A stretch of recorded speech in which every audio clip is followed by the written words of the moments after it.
This podcast is supported by Music Theater of Wenatchee, celebrating 64 years of bringing stories to life. From show-stopping musicals to powerful plays, the Music Theater of Wenatchee stage is where stories come alive. Now they are writing the next chapter, and you can help make it happen. To support the next act of community theater in Wenatchee, visit annex.mtow.org and donate today. Opening night club. We're not opening a nightclub. It's the opening night club. We can't wait to watch an opening night show, because on opening night we always go with our opening night club.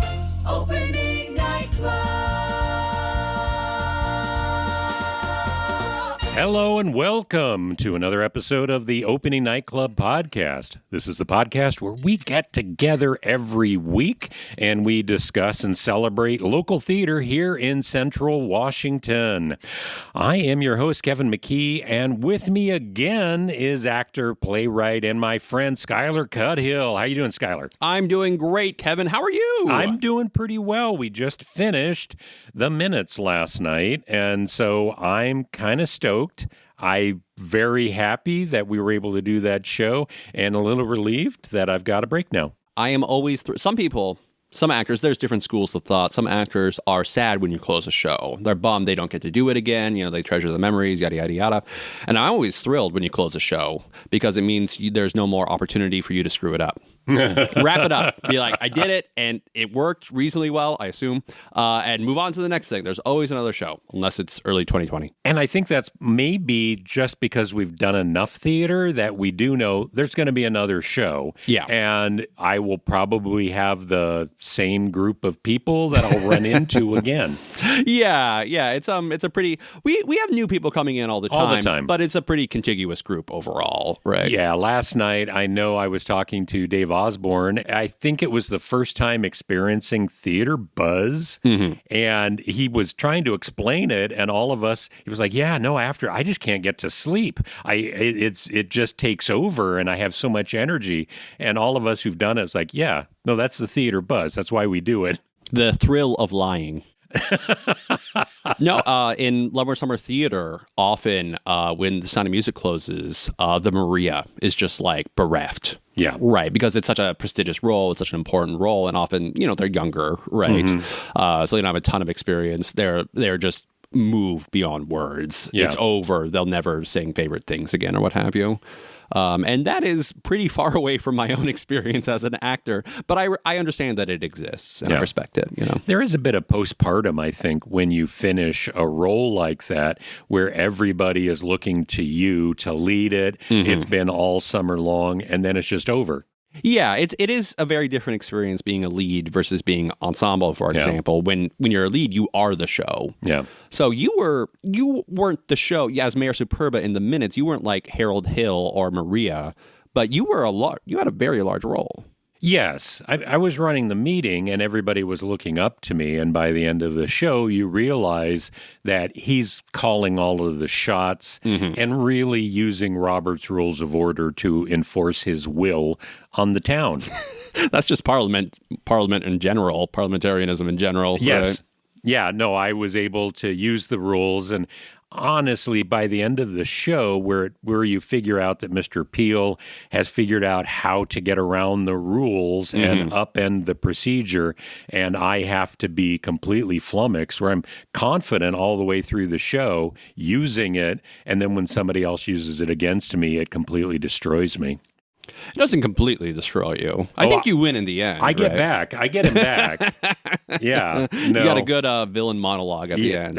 You love a good villain monologue. Well, and okay, so we can talk about this show because the show's now closed. Do we want to do like a catch up first? Okay, let's do a catch up because we do have a lot to say about the minutes, right?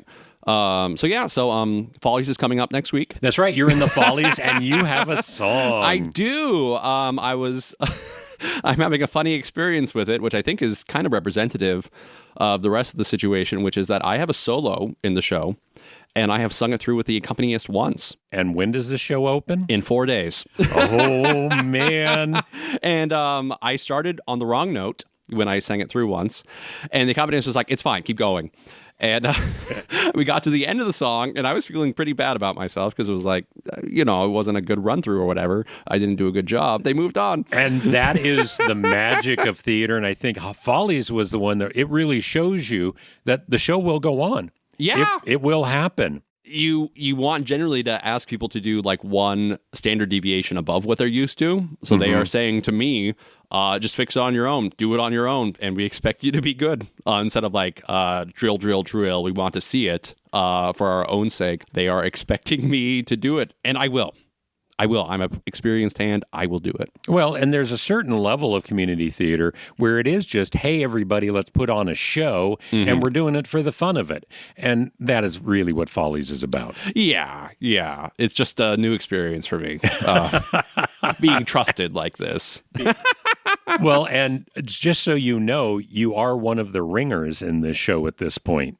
I auditioned legitimately. No, you auditioned, but there's that list of these are all the people with solos, and they're all of the people that the director says, I trust them enough that they will make their own song their own, and they will make it good. You know who is one of the soloists? Lane Nipfer. Oh. Our own Lane. I didn't even know he was a singer. I'm trying to think if he's been in a musical. He was in Catch Me If You Can. Yes, he was. Yes. Yeah. He wasn't like a primary, though. Wasn't a primary, but I'm sure he can sing. Yeah, because he was in Zoo Story with me and in 12th Night with me. Yeah. Which were both straight shows. Mm-hmm. Right. So then he was there rehearsing and doing an excellent job. And I was like, oh, shit.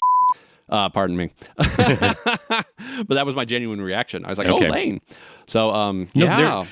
There's a ton of people. I have trouble talking to people at the theater without running into a whole ton of people that are in Follies. We're everywhere. Yeah.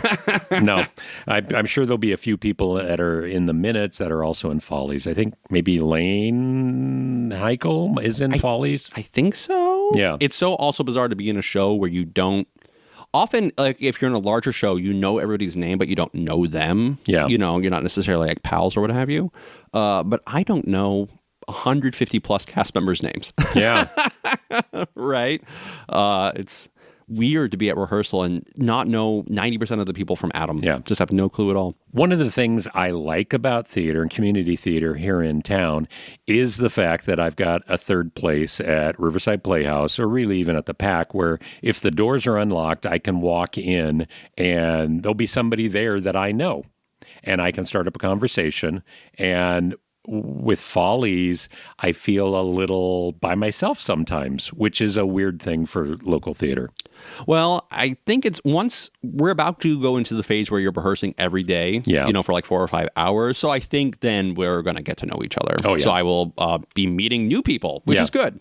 Although, I'm 37. I'm middle-aged now. So new people. Got to introduce myself. Got to go through the whole spiel, You got to do it, though, folks. You got to do it. Well, you live until you die. I found in the green room of Follies where you're dressing with all of the guys, and there's a lot of older guys, and they're up for meeting new people. Mm-hmm. I talked to Josie Meats last night, and he said his dad, Leo, is doing Follies. That is his dad, because his dad was named Meats, and I was like, there's no way there's two family Meats in the Valley. Well, funny. And Leo's doing it. Roberta, his mom, is not. It's Leo's doing it, and he's got other guy friends, and they're all doing Follies. So it is kind of a fun thing for men of a certain age to be doing Follies and getting on stage and singing and shuffle dancing a bit.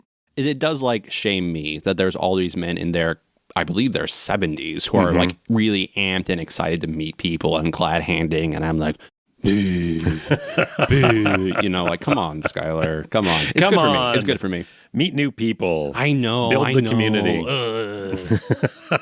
Let me read my books. But yeah, so Follies is coming along. We open on Thursday. I'm sure it'll be an excellent seller. So if you're interested, you should buy tickets sooner than later. Yeah. You also were able to see the Cashmere High School production of Once Upon a Mattress. Yeah. I went to see it last night. There were a lot of theater people there because we were all jamming it in between Follies rehearsals, right? It was good. I like Once Upon a Mattress. You know, it's not like it's not a masterpiece. It won't change your life. It's just a solid, fun little piece of theater. Yeah. We were talking before. I think this is where Carol Burnett got her start. That she was on Broadway in Once Upon a Mattress and really was able to kill it. And that style of humor carried her through into movies and TV shows. Yeah, Princess Winifred. It is an older show. I think it's from 1959. And I will say that back then, most of the female leads were ingenues, right? And Princess Winifred, the female lead in that, is a comedian. Yeah. She's not only funny, but I did want to, it was played by Eliana Thomas. And I wanted to salute her for her excellent cardio. Wow. Because she just was running across the stage while singing full voice, you know, like Shy, which is like the standout number in the show. Yeah. That's, I think, the only like carryover hit or what have you. She was just running, you know, and doing the whole bit and singing well, full voice, you know. So Eliana, great job. I know how hard that is to like be sprinting and singing. And you did it very well. Awesome. But yeah, Carol Burnett, speaking up, because she was funny. Well, Right. and I think Sutton Foster just played this on Broadway. Oh, well, Sutton Foster's funny too. Yes. Right. Yeah. She's comic. She's my Broadway crush. I'm sure you'll make it happen. Well, yeah. I mean, that guy she's with, Hugh Jackman, I could take him. You know, this is a weird story, but for a long time, I thought he was like 5'4" because of the X-Men movies. Oh. Because Wolverine. Wolverine's quite short. No, he's like 6'2". He's enormous. yeah. He's like a perfect physical specimen. No, I saw him as Curly in Oklahoma. So no, he's a big guy. You know, some people are just better. It's really frustrating, but it does seem to be that way. We don't all get the same number of character points at character creation. That's right. Some people just have 10 in every stat. No, I really liked it. Yeah. And Susan Gubsch and Brady Dundas did a good job. Okay. And sorry, you were saying? Well, no, I was just saying we've seen a lot of these kids come up, and you were mentioning before that Trip Martin was a standout, and we've been watching Trip for 4 years. Yeah, a while now. That sometimes Cashmere has struggled with their boys, and Trip Martin was great. Dylan, he was Prince Dauntless, so he had songs, you know, it was like a real lead. And Dylan Cornea was King Sextimus, which if you've seen the show, he's mute. He's been cursed. Oh. And so he just like mimes the entire time. And he was really funny. He was very, very energetic, you know, really, really after it, really committing, which you have to do for like miming bits. You really need like 100% energy. And he did it. He was really funny. He's got comic timing. We saw that in Midsummer Night's Dream, that he's funny. Yeah. No, I really liked it. And I also wanted to salute the jester, Maren Peterson. She was the dancer. She has a charm song in Act 2. The jester does. She has a tap number. Yeah. And she was showing off. She was very sharp. And they had the orchestra in the other building again? Yeah. And then they bring down the screen so you can see them. Yeah. You know. Okay. Yeah, I really liked it. I was talking to Josie, and I didn't realize that is a lunchroom, and all of those seats are normally against the wall. Oh, really? Yeah. Oh, I didn't know that. Yeah, he saw it as a preview ahead of time, and the seats were gone, and they were just sitting at lunch tables watching the show. Well, that's how it is at the Icicle River Middle School. Yeah. Right. And the old Cascade High School, that was our lunchroom where the stage was. Right. They would just box up the tables and then bring in chairs. Yeah. Yeah. That's the way the schools work sometimes. It's rare to get a full auditorium, but I know the new Quincy High School, they got a great auditorium. They really, really do. It's a very nice school. It's a nice facility. Yeah, but overall, great job, Susan. Great job, Brady. Really liked it. Great. So we've got one more weekend of Once Upon a Mattress, and so you can go see that show. We've got stuff coming up this next weekend because we do have Follies. We have Once Upon a Mattress coming up. Garden City Academy is doing Sherlock Holmes on the 6th and 7th. So, boy, we've got a lot this next weekend. Yep. Yeah, I think I'm going to be able to see Once Upon a Mattress finally because I was in minutes and couldn't see it this weekend. Yes, I missed opening night. Your calendar has opened up. It's true. Cynthia Brown would always say that. She would always say, "You're welcome." When she was directing a show, she would say, "You're welcome from me to you," because I'm about to gift you with a shocking amount of time once the show closes. It's true. You don't realize how much time there is in a day until you lose your like big 6 hour a day commitment, you know, and then you go, oh my gosh. 6 hours a day? What shows are you doing? Like tech and the big rehearsals. Oh, yeah. Right. Yeah. The Hell Week, that whole endeavor. Right. If anybody's wondering, normal rehearsals are 2 to 2.5 hours a night. Yes. Although sometimes LST is like 9 a.m. to 9 p.m. LST has a different kind of schedule. Yeah. But it is true. After a show, you're like, how did I ever like procrastinate so much? There's so much time in every day to get everything done. Yes. And then like a week or two later, you acclimate back to it and it's impossible to get anything done. There's just not enough time in the day. Yeah. But yeah, congratulations. You wrapped up the minutes. Yeah. So how did it go? How did the rest of the run go? I was there opening night. How did everything else go? Well, okay. So the show is, I'm going to say it's quite serious. Yes. It's taking on pieces, and it's really, I think it came out of the current political environment, but it's not commenting on politics as a way, as more how people relate to politics and what happens, how humans interact with each other. So it's a lot about tribalism. You're one of us or you're not, and how the people who are in power control the narrative, control their history, control everyone that is participating, and really making it tough to leave that group because you're no longer in power and you are now a loser. So now that the show is closed, we can actually like talk about the finale, right? Okay. So if you didn't see the show, it's about a city council meeting, and across that city council meeting, it's discovered that it's this town in the Midwest in Oklahoma, Yeah. right? That was founded with this certain narrative of history about a heroic victory by Union soldiers, federal soldiers over the Sioux. And then in the second act, it's revealed that perhaps there's a different story, which is that actually was a massacre, that federal soldiers just killed a ton of Sioux, defenseless Sioux, like old men and women, right? Yeah. And children. And then they lied about it and covered it up. And that's them. A city council member reveals that and then is removed from the city council. And then the city council performs like a witch's mass where they bathe each other in blood and say that we are part of this tribe. That tribes aren't past. We are part of a tribe, and our tribe won. And there's this confrontation where one of the city council members says, this is evil. We shouldn't be part of this. Our forefathers were evil. And then your character, Mayor Superba, goes, well, if it's evil, then you should give up your stuff. But you have all this stuff, and I bet you want to keep the stuff. So you're one of us, aren't you? And he like flips out the other city council member and he leaves, and then he comes back. Yes. And it's apparent that he's ready to be bathed in blood. He is ritualistically rejoined into the tribe. Right. Yes. So that is that, and then it ends. It is like a 100-mile-per-hour crash of a car. It just suddenly like runs into a wall. Yeah. It is this crazy revelation where you have these otherwise very mundane city council members literally bathing each other in blood and like whooping and carrying on in this very again like a witch's mass way. And also the lighting gets very evil, right? It's like black and red lighting. Yeah, it's all red lights. And then suddenly it's over. Yeah. So like when we were talking last week about like, we weren't sure if we should clap, right? Because clapping is approval. We were like, do we clap for that? Yeah. No, at the end, everybody's in red lights, and it's apparent that Peel is being welcomed in. I have blood dripping off my elbows, and I go to welcome him in, and the lights go down. And opening weekend, I had someone right next to me in the front row say very loudly as the lights went down, "What the hell?" And that was kind of the reaction from some people. There was a lot of crying afterwards just because it was emotionally, there was a lot of emotional whiplash. You said that last week, and that's totally true.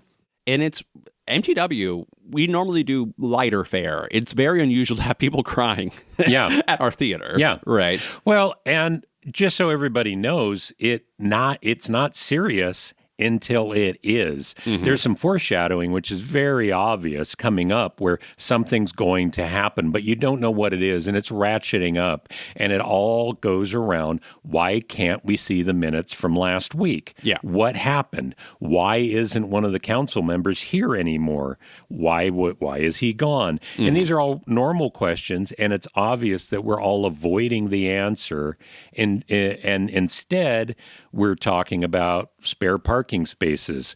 We're talking about ridiculous ideas about building a steel cage and paying somebody to be Abraham Lincoln that they can bare knuckles fight somebody for pay, or whether we should build a accessible fountain in the middle of the park so that people in wheelchairs can roll up to the edge of the fountain. Things that, again, very mundane. And the script is very funny, and we made it very funny. And so it comes across as light office comedy up until the point that we do actually read the minutes. We jump back in time, and we see the guy that wasn't there. Mike Magnotti plays Mr. Karp. He's not in the first three quarters at all. And then he has one scene that he does an enormous monologue in the dark where he's reading this account from Native Americans that were actually at the location, at the Battle of Mackey Creek.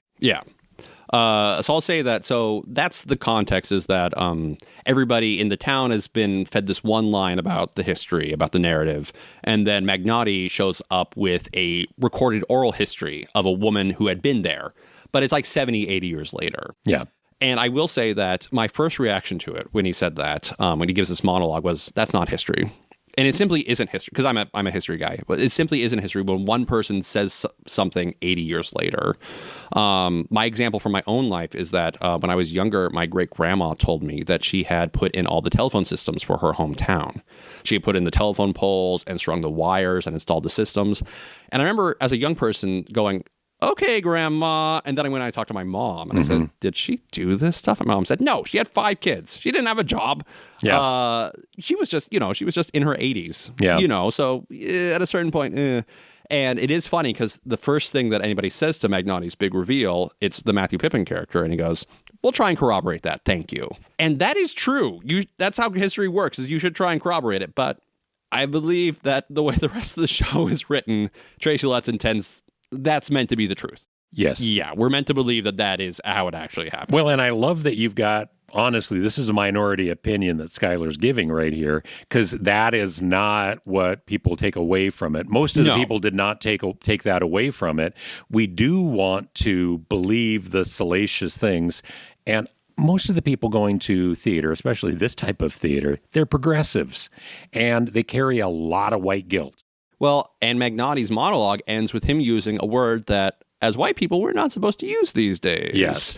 And that is intended, you have to consider like the effect on the audience. That is intended like to shock and make everybody sit up. If they weren't already sitting up in the chair, that's meant to like terrify them. Yeah. So it is absolutely meant as the truth. So we can treat it as that, although just as a history guy, I was like, not history. I love that It needs to take. be corroborated. We need more. I love that take, because when Matthew Pippin's character says that and we all relax and it's like, okay, we don't have to believe it. It might not be true.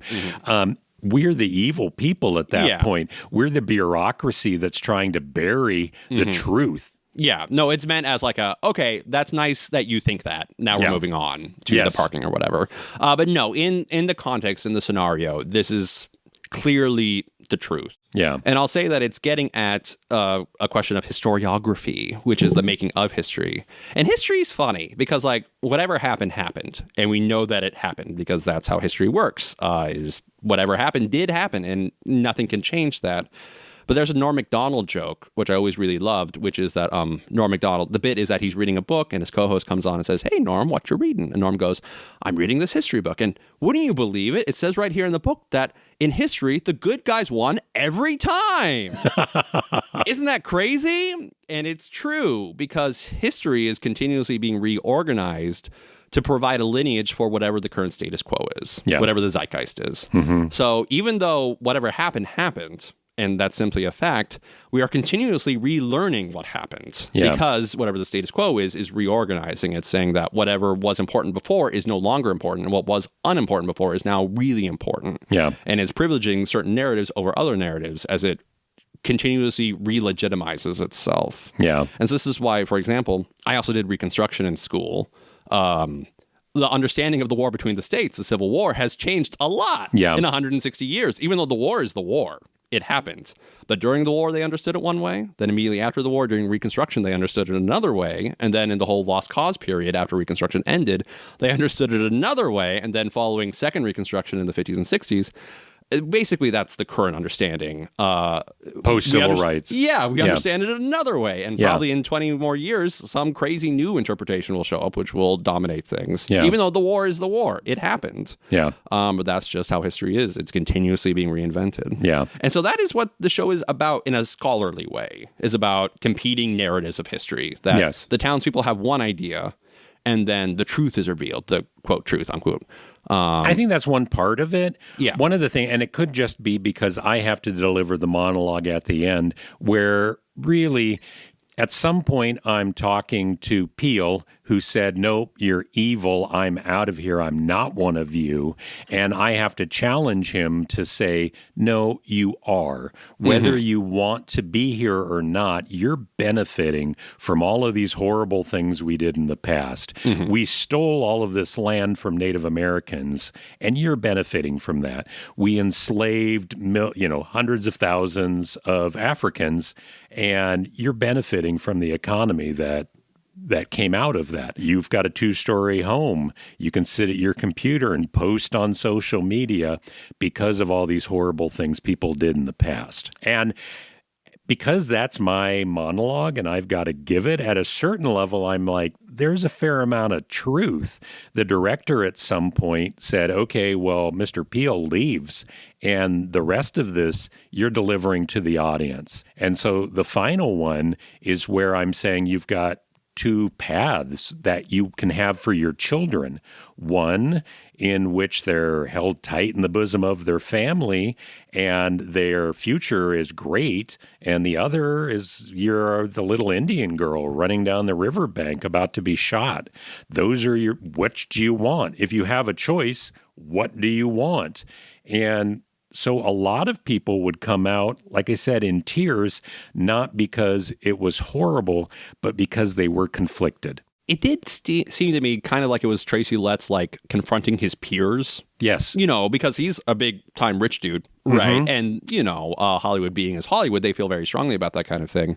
But none of them are willing to give up their stuff, are they? Yeah. And I'll say that what I always think of is, you might have heard of this in the news. It was in 23. Ben & Jerry's, the ice cream company, it's always a very progressive company, and I hate that you can say a phrase like that. A very progressive company. A very progressive corporation. Progressive corporation. Yeah, capitalism. But anyway, they are, right? And in 23, they made a big thing to do about, we need to give America back to the natives, yada, yada, yada.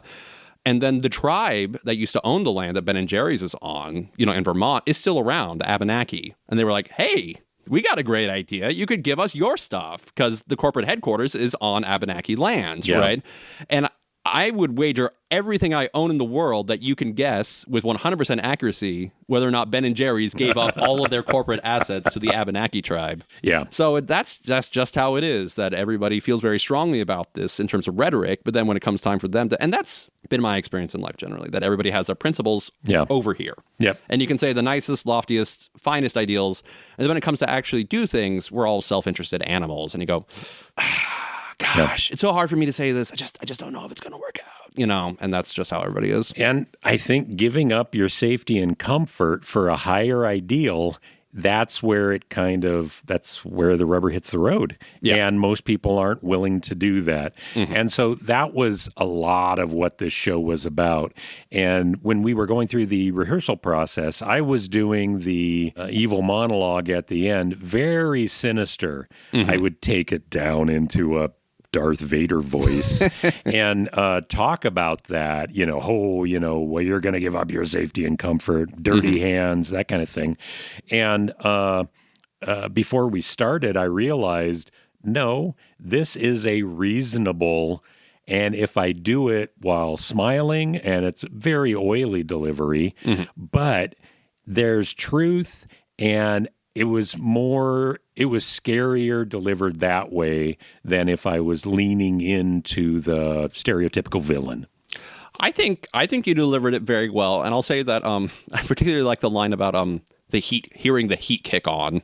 Yes. Because, we live in a cold area, right? And that is, you wake up at 3 a.m. and it's 0 degrees outside and it's a nice 66 or whatever inside your house, right? And that is civilization, right? So yeah, you don't want to be out there. Are you willing to give that up? We live in a cocoon of comfort and safety. Yeah. And if you're with us, you're supporting that, and you don't want to give that up. You don't want to give it up for your children. There's several lines where I'm asking about his 18-month-old daughter, Justine, and whenever I mention his kid, because it's already clear that I'm probably a murderer, that you're philosophically a murderer, not... Well... Oh, do you think they actually killed Mr. Karp? That's so over the top. It's left open in the script. So if you're not familiar, there is actually a silver tray filled with something. And in the script, Tracy Letts, who's the author, it says that there's something that looks like blood. Is it blood? That's actually in the script. Do you think that and so this is like a Jeffrey Epstein style ritual and Mr. Karp's blood is in that? It's left open to the audience. Do we think that we're bathing in the blood of another council member? It just seems, I talked last week about this, and I talked to Osborne about this, Mr. Osborne in the show, that the graft, they talk about graft quite a bit in the show, but the graft is that the police department is keeping for themselves the lost and stolen bicycles they recover. And this is clearly intended to be like a fairly small town. Yeah. That's like $3,000 a year. How much could they be taking in? Well, it's crazy. The graft numbers that they're throwing around the headlines these days are in the millions and billions, and it's like $3,000, $5,000. It's nothing. It's such small potatoes. Yeah. So the implication in the show does seem to be that like they did something to Mr. Karp, but it seems so crazy. Well, that you would kill a guy for. He finishes with, "What are you going to do? Make me disappear?" Yeah. And they did make him disappear. He can't be reached on the phone. No, that is the implication because Mr. Peel keeps trying to call him and he doesn't answer. But it just... Because otherwise, this is real, the Native American stuff. That's genuine. But killing somebody to protect a $3,000 graft is... No, and that was not what it was about. It was about maintaining our power and maintaining who we are, that we are the heroes of our history. I just wish the graft had been larger scale. Oh. Just in terms of like the scenario or whatever. Okay. Like as a writer, I wish it had been like a more significant amount of graft. So that it's like, oh, he's actually threatening my livelihood. Oh. I need to like do something instead of like, it's just comical. Yeah. It's such a pitiful amount of money that's at stake. But I think that would take away from the fact that we're not getting rid of Karp because he's calling out the sheriff. Mm-hmm. We're getting rid of Karp because he's calling out who we are as the people in power. Mm-hmm. So no, this is a quibbling detail. Yeah, this is a small criticism. No, I honestly, the more we went through this, the more I appreciated how good the script was. One of the things we noticed as we went on that the laughs got bigger. It was a very, very funny show up until its turn. So it was 3/4 of the way through, people were laughing, and big laughs, belly laughs, just because of the mundanity. You asked this last week too. We made no progress. I like the word on the pronunciation, but. If we look at the inner workings of the city council and just how stupid everything is and the conversations, how they seem to go in circles and really how important the minutes are. But I'm looking at it and all of it was written so well. The foreshadowing, there's arguments that were happening and a lot of it was like, well, if they just had the minutes, this argument wouldn't even have to happen, but they're not there. Mm-hmm. And so it keeps bringing the audience back to why aren't the minutes there? And everybody knows there's going to be something. Something is going to happen. And when it does, I think it is so much bigger than the audience knows. Mm-hmm. No, it's a very strong effect. And a lot of the comedy was like how put upon Matthew is and how truculent John Schultz and Terry Sloan are, right? Well, and he was really good at having everybody say things that are at their core racist and ableist and they're hitting all of the progressive things, but they've got a progressive audience and they're all laughing at them, right? I'll say that a lot of people were like, especially I went with the beautiful TJ Farrell. A lot of people were like really hurt about like John Schultz. Yes. You know, he's so aggressive about the disability stuff, you know. Well, and he said several things like, why should normal people have to pay for disabled people so they, you know, and it's never offensive enough that you could say, okay, you're just being mean. It's not it's a little bit over the top, but not like over the top. It's not jokey. It's not jokey. You can very easily imagine, you know, this actually being said on the record. Well, yes. You have Marie Scanlon, who's playing Miss Innes, who's laughing about the freak show and how much she loved it. And they're talking about the Native Americans, whether we should speak to them about their history. And we all laughed. Oh, wouldn't that be funny? We bring them into the conversation. So there was a lot of things. It's like, no, you shouldn't, these aren't funny. But we knew that the audience was going to laugh. And the more they laughed, the more they're going to feel horrible at the end. It was when I saw Carousel last year, LSD did Carousel. And Carousel has a lot of dark themes. You know, there's a lot of bad stuff in that show. And it was kind of similar to that. And it is like a weird live theater thing where you can feel, it doesn't make any sense how a human's energy doesn't have like atoms or whatever, but you can feel it. You can feel the mood or whatever. You can feel things change. We're speaking of, we're tribal animals. We're like programmed for other humans, right? And you could feel like the shocks go through the audience as John Schultz carried on, or when Magnotti said the word you're not supposed to say. You can feel a very strong emotional reaction from the audience as it happens, which means you guys did a good job. Yeah, right. You were doing. It was powerful. We got a great reaction. You achieved your aim. Yeah, which is to upset people. Yeah. I don't know that I've ever had people sobbing after a show I did. I don't think I've ever made anybody cry in a theatrical context. Yeah. No, I found myself apologizing to people in the receiving line. Honestly, I am so sorry. I did not mean, because I know that it was probably my monologue that was... Oh, yeah? That was tipped him over. Did you precipitate a spiritual crisis in anybody, Kevin McKee? I think so. Oh, my gosh. I think that might have been it. Wow, you're wrecking up the valley. I am. In a time of such turmoil, you're throwing fuel on the fire. I think the turmoil and the show made people... Everybody, even when they were sobbing, they were like, no, thank you. You're making me think. There's no easy answers.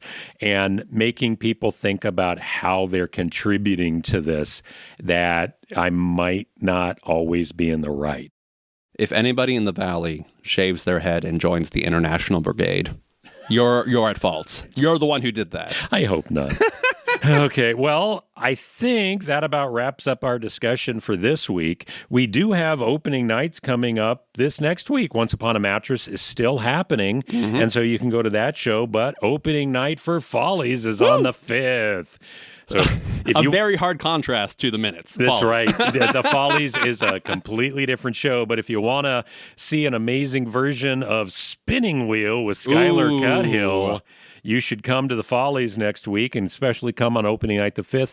Tickets will sell out, so make sure you get tickets early for that. And also, Garden City Academy is putting on their first theatrical show ever on the 6th, so make sure you can go to that as well. After the Minutes has taken you apart, let Follies put you back together. Oh, that's a good one. The singing power of Skyler J. Cuthill will restore your soul. I'm not guaranteeing that. Do not hold me to that line. I'll try my best. That's right. So we've got some good theater coming up.